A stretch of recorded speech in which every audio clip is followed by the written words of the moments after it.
Le 27 octobre 2025, le ministre de la Défense de la Belgique a fait une déclaration explosive. Il a dit « Si la Russie attaque Bruxelles, nous effacerons Moscou de la surface de la Terre. » Et la réponse de la Russie n'a pas tardé à arriver.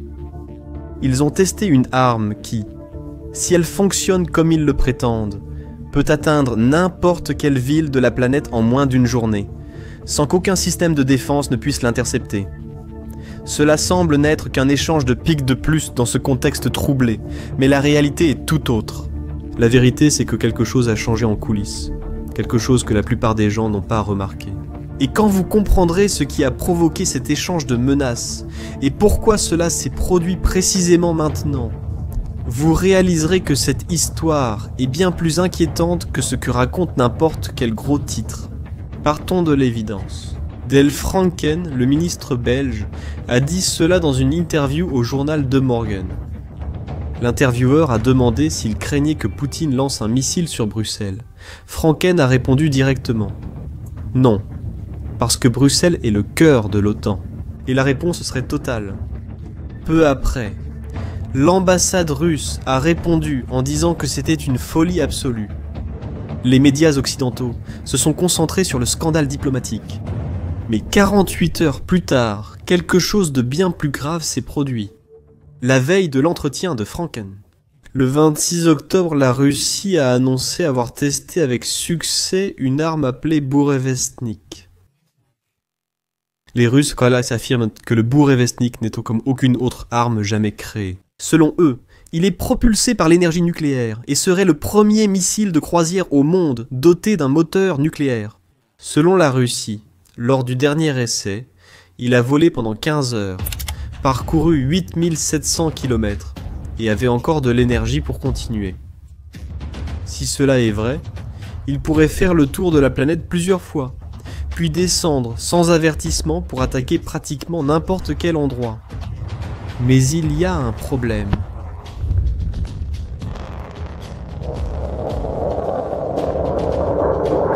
Les spécialistes occidentaux appellent cette arme un Tchernobyl volant. Et la raison est simple. Lors des essais, ce missile aurait apparemment répandu des radiations. Le moteur nucléaire n'est pas parfaitement scellé. Jeffrey Lewis, un spécialiste respecté des armes nucléaires, a déclaré qu'il s'agit d'une arme de science-fiction. Et plusieurs analystes ont de sérieux doutes quant à la réalité ou à l'exagération de ses capacités. 3 jours après l'interview de Franken, le 29 octobre, la deuxième annonce est arrivée. Poutine a déclaré que la Russie avait testé avec succès le Poséidon. Selon eux, il s'agit d'un drone sous-marin autonome à propulsion nucléaire, capable de transporter une bombe nucléaire. Poutine a affirmé que le Poséidon peut se déplacer à des profondeurs et à des vitesses impossibles à intercepter, et qu'il n'existe rien de comparable dans le monde. Mais il y a un détail crucial. Ce test du Poséidon n'a pas été vérifié de manière indépendante. Aucune source occidentale n'a pu confirmer que le test a réellement eu lieu comme décrit, et plusieurs observateurs occidentaux ont rapidement exprimé leur scepticisme. Un analyste a posté « Après l'humiliation de la semaine dernière avec la grande arme effrayante qui a échoué, Poutine essaie à nouveau, en présentant une autre super arme pour effrayer les politiciens occidentaux. Alors, voici la première question. Est-ce que ces armes sont vraiment réelles ? Et je peux affirmer que oui. Mais il est fort probable que la Russie exagère leurs capacités. Mais même si ces armes ne fonctionnent pas exactement comme on le prétend, elles remplissent tout de même un objectif. La Russie n'a pas vraiment besoin d'avoir un Burevestnik invincible. Ou un Poséidon invisible. Elle doit juste vous faire croire qu'elle en a un. Parce que tant que vous y croirez, vous hésiterez avant de faire le prochain pas. Les spécialistes appellent à cela le contrôle réflexif. C'est une tactique mentale. Vous manipulez ce que l'ennemi pense. Vous lui faites croire que vous êtes plus fort, plus fou ou plus imprévisible que vous ne l'êtes réellement. Je parle de données. les troupes avec le système avant-garde ou la production du système Burevestnik. Nous équipons nos missiles intercontinentaux utilisés dans nos sous-marins avec des systèmes pour survivre aux défenses anti-aériennes des adversaires.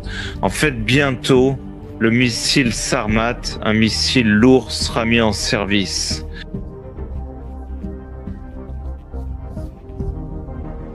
Et ainsi, vous influencez ces décisions sans tirer un seul coup de feu.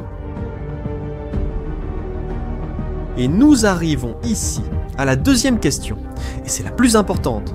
Pourquoi ces tests ont-ils eu lieu précisément maintenant? Pourquoi en octobre 2025? La réponse est simple, le 5 février 2026. Dans seulement quelques mois, le New Traité de réduction des armes stratégiques expirera. Le New Traité de réduction des armes stratégiques est le dernier accord de contrôle des armes nucléaires entre les États-Unis et la Russie. Il limite le nombre de bombes nucléaires à longue portée que chaque partie peut posséder et limite les systèmes capables de les lancer. Sans ce traité, pour la première fois depuis plus de 50 ans, il n'y aura aucune restriction légale sur les armes nucléaires américaines et russes. Et voici ce qui s'est passé au cours des derniers mois. En septembre 2025, Poutine a proposé de prolonger le New Traité de réduction des armes stratégiques d'un an supplémentaire. Trump a dit que cela semblait être une bonne idée, mais il n'a rien fait, il n'a rien signé, il n'a entamé aucune négociation. Et puis il y a eu les essais du 26 octobre Burevestnik, du 29 octobre Poséidon. Le même jour, Trump déclare vouloir relancer les essais nucléaires américains.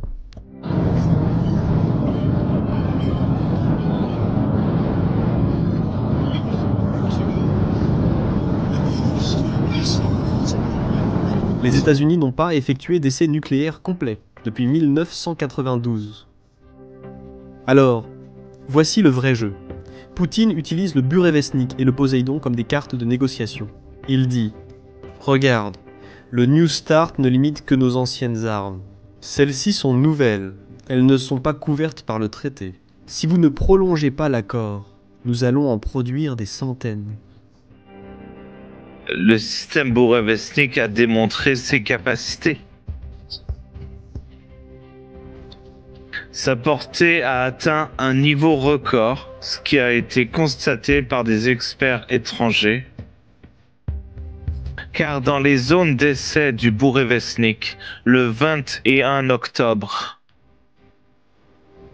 il y avait une surveillance de l'OTAN, un navire. Nous n'avons pas interféré dans leur travail. Nous voulions qu'ils jettent un œil à nos nouvelles armes. Trump répond « Si vous voulez jouer à ce jeu, nous pouvons aussi le faire. » C'est une négociation extrêmement dangereuse. Et tout ce théâtre a lieu parce que les deux parties savent qu'en février, les règles disparaissent. Mais il y a quelque chose que tu dois comprendre sur la façon dont la Russie opère. Ce schéma de réponse n'est pas nouveau. La Russie fait toujours ça. Laisse-moi te montrer. En novembre 2024, un an avant ces essais, les États-Unis et le Royaume-Uni ont autorisé l'Ukraine à utiliser des missiles longue portée contre des cibles à l'intérieur de la Russie. Je parle spécifiquement des attaques américaines MUS et des Storm Shadow britanniques. Le 19 novembre, l'Ukraine a utilisé ces missiles pour la première fois. Ils ont attaqué avec succès un dépôt de munitions dans la région russe de Bryansk. Oh.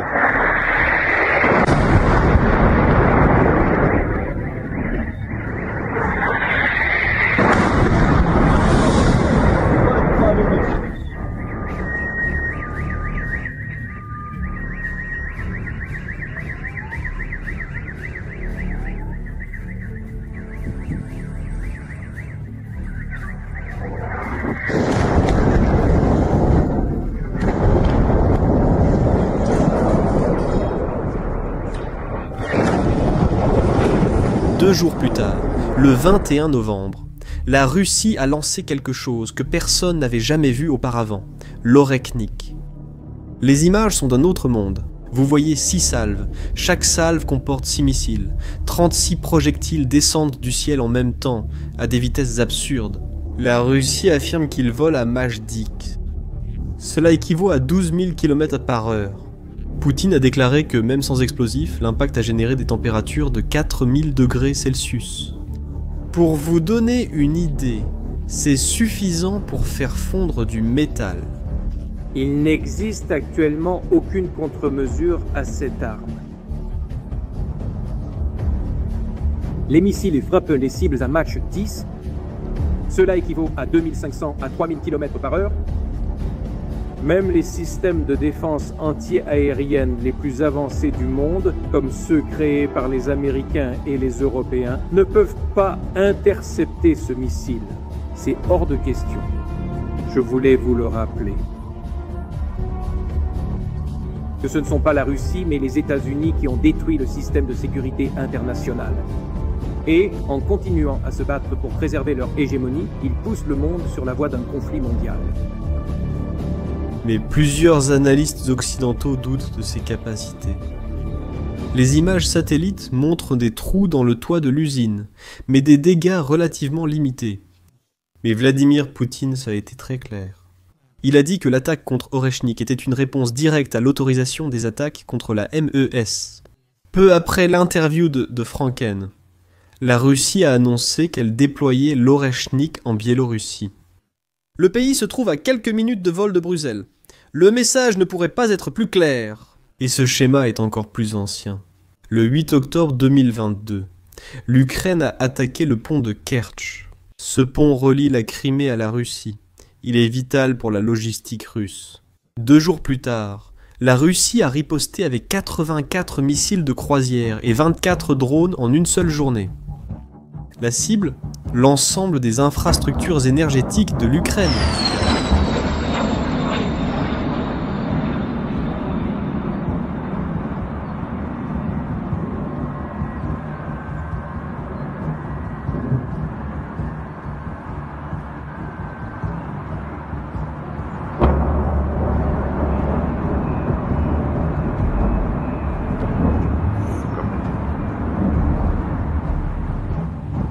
Au cours des mois suivants, la Russie a tiré plus de 1000 missiles et drones. L'objectif était de plonger l'Ukraine dans le noir pendant l'hiver. L'Ukraine a attaqué un pont. La Russie a détruit le réseau électrique du pays. Alors, quand quelqu'un dit que Poutine ne fait rien, il se trompe complètement. Poutine répond toujours. Il ne répond tout simplement pas de la manière à laquelle on s'attend. Il répond différemment. Et tu veux savoir comment la Russie arrive à tout produire, toutes ses armes? Si l'on regarde uniquement la taille nominale, la Russie n'est que la 11e plus grande du monde, avec environ 2100 milliards de dollars. Mais, si l'on regarde la parité de pouvoir d'achat, on peut voir ce que cet argent peut réellement acheter à l'intérieur du pays. Et c'est pour cela que la Russie est considérée comme la 4e plus grande économie du monde, avec 6900 milliards de dollars en pouvoir d'achat réel, plus grande que le Japon, plus grande que l'Allemagne, et toute cette capacité est dirigée vers une seule chose, la guerre. Des usines tournant 24 heures sur 24, 3 équipes, d'anciens stocks soviétiques remis en service, et ils paient un prix très élevé pour cela. Pour vous donner une idée, la production civile en Russie s'effondre. Les denrées alimentaires ont chuté de 0,2%, les textiles ont baissé de 0,3%, les meubles ont plongé de 10%. Il y a une pénurie massive de main-d'œuvre. L'inflation est élevée. L'économie ne connaît aucune croissance, mais les prix augmentent. La vérité, c'est que la Russie est devenue une machine de guerre pure, et comme toute machine fonctionnant à plein régime, elle finira par tomber en panne. L'OTAN, sachant cela, a déjà commencé à bouger. L'Union européenne, par exemple, a multiplié sa production par 6 au cours des 2 dernières années. Elle atteindra 2 millions par an d'ici la fin de 2025. Aux États-Unis, ils atteignent 1,2 million, soit 3,2 millions au total. Presque autant que la Russie, mais encore en dessous. La vérité, c'est que la Belgique n'a pas les moyens d'affronter militairement la Russie, à moins que l'OTAN n'entre directement en guerre, et ça personne ne le veut. Parce que cela signifierait un conflit nucléaire.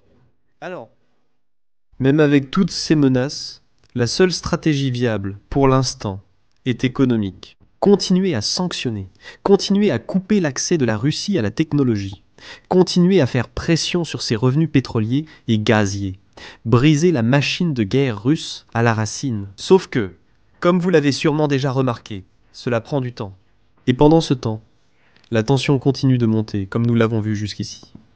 Pour la première fois depuis plus de 50 ans, les États-Unis et la Russie pourraient entrer dans une ère sans aucune limite sur leurs armes nucléaires, sans inspection, sans vérification et sans règles. L'équilibre de la terreur nucléaire, autrefois basé sur des accords négociés, est devenu un spectacle public dangereux. Des bluffs sur des bluffs, un scénario assez dangereux, parce que quand personne ne sait vraiment si l'autre bluffe, il suffit d'une erreur de calcul, d'une mauvaise interprétation, et soudainement, le bluff devient réalité.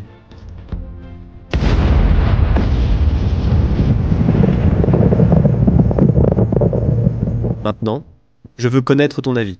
Tu penses que ces super armes russes, le Bourevestnik et le Poséidon, ont vraiment toutes ces capacités?